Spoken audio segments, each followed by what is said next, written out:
हर्ष और उल्लास से मनाए जाने वाला रंगों का त्यौहार होली, जिसमें बच्चे से लेके बूढ़े सभी शामिल होते हैं और इस त्यौहार को धूमधाम से सबके साथ मिलकर खुशियों से मनाते हैं। ये त्यौहार हिंदुओं का प्रमुख और प्रचलित त्यौहार है और इस त्यौहार का हर जगह हर धर्म के लोग एक साथ मिलकर प्रेम से मनाते हैं, जिसकी वजह से ये त्यौहार एक दूसरे के प्रति स्नेह बढ़ाती है और निकटता भी लाती है।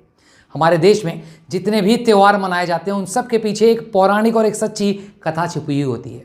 ठीक उसी तरह होली के रंगों के साथ खेले जाने वाले इस त्यौहार के पीछे भी एक कथा है। होली का ये शुभ दिन हर साल वसंत ऋतु के समय फागुन यानी मार्च के महीने में आता है, जिसे पूर्णिमा के दिन मनाया जाता है और ये सबसे ज़्यादा खुशी देने वाला त्यौहार होता है। इस बसंत के त्यौहार के आते ही सर्दी खत्म हो जाती है और गर्मी शुरू हो जाती है। भारत के कुछ हिस्सों में ये त्यौहार किसानों के द्वारा अच्छी फसल पैदा करने पर भी ये मनाया जाता है। होली का ये उत्सव फागुन के अंतिम दिन होलिका दहन से शुरू होता है और अगले दिन सुबह सभी लोग आपस में मिलते हैं, गले लगते हैं, एक दूसरे को रंग और गुलाल अबीर लगाते हैं। लेकिन एक सवाल आज के समय बहुत लोगों के मन में आता है, खास करके बच्चों के, कि होलिका दहन की परंपरा क्यों है और होलिका दहन का कनेक्ट क्या है। होलिका दहन का कनेक्ट प्रहलाद महाराज से है। आज से लाखों साल पहले सतयुग में हिरण्यकश्यप नाम का एक बलशाली असुर हुआ करता था, जिसे ब्रह्मदेव द्वारा वरदान मिला था कि उसे कोई इंसान या कोई जानवर नहीं मार सकता। ना ही किसी अस्त्र या शस्त्र से मरेगा, ना ही बाहर मरेगा, ना घर के अंदर मरेगा, ना ही दिन में मरेगा, ना ही रात में, और ना ही धरती पर और ना ही आकाश में। असुर के पास इतनी असीम शक्ति होने के नाते वो घमंडी अहंकारी हो गया था। वो भगवान की बजाय खुद को ही भगवान मानने लगा था। अपने राज्य में सभी पे बड़ा अत्याचार करता था और सभी को उसने भगवान विष्णु की पूजा करने के लिए मना करके रखा था और खुद की पूजा करने के लिए कहता था। वो अपने छोटे भाई हिरण्याक्ष, जिसे इसका वध भगवान विष्णु ने किया था, उसका वो बदला लेना चाहता था। हिरण्यकश्यप के एक पुत्र थे जिनका नाम था प्रहलाद महाराज, और एक असुर का पुत्र होने के बावजूद अपने पिता की बात ना मानकर भगवान विष्णु की वो पूजा करते थे। हिरण्यकश्यप के खौफ से सभी लोग उसे भगवान मानते थे और मानने के लिए मजबूर हो गए थे, सिवाय उनके पुत्र प्रहलाद जी के। हिरण्यकश्यप को ये बात मंजूर नहीं थी। उसने काफ़ी प्रयास किया कि उसके पुत्र भगवान विष्णु को छोड़कर उसे ही भगवान माने, लेकिन वो अपने इस प्रयास में असफल रहा। इसी क्रोध में उसने अपने ही पुत्र को मार डालने का प्रण ले लिया। हिरण्यकश्यप ने बहुत बार अलग अलग तरीके से प्रहलाद महाराज को मारने की कोशिश की, बट हर बार वो असफल रहा।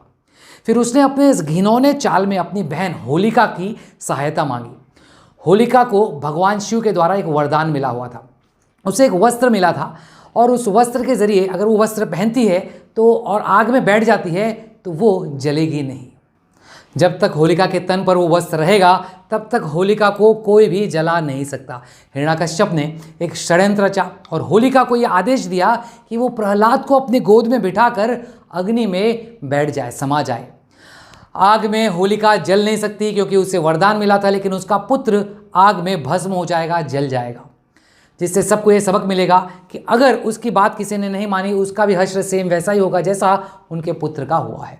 जब होलिका प्रहलाद को लेकर आग में बैठी तो भगवान विष्णु का वो जाप करने लगे। प्रहलाद जी भगवान विष्णु का नाम लेने लगे। अपने भक्त की रक्षा करना भगवान हमेशा अपना कर्तव्य समझते हैं, इसीलिए उन्होंने भी एक षड्यंत्र रचा और एक तूफान वहाँ पर लेकर आ गए, जिससे होलिका के शरीर पे जो कपड़ा लगा हुआ था वो अपने आप उड़ गया। आग से न जलने का वरदान पाने वाली होलिका भस्म हो गई और दूसरी ओर भक्त प्रहलाद को अग्निदेव छू भी नहीं पाए।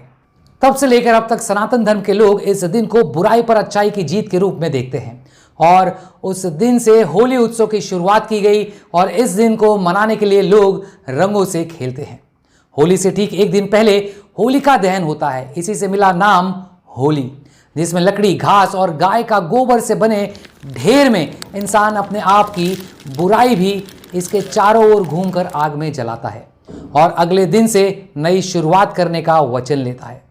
होली एक ऐसा त्यौहार है जिसे देश के हर प्रांत में बड़ी धूमधाम से मनाया जाता है। अलग अलग प्रांतों में उनके संस्कृति के अनुसार इसे रीति नीति से मनाया जाता है। ये त्यौहार हमें जीवन में सबके साथ मिलजुल कर रहने की प्रेरणा देता है। आप सभी को होली के इस पावन पर्व की बहुत बहुत शुभकामनाएं।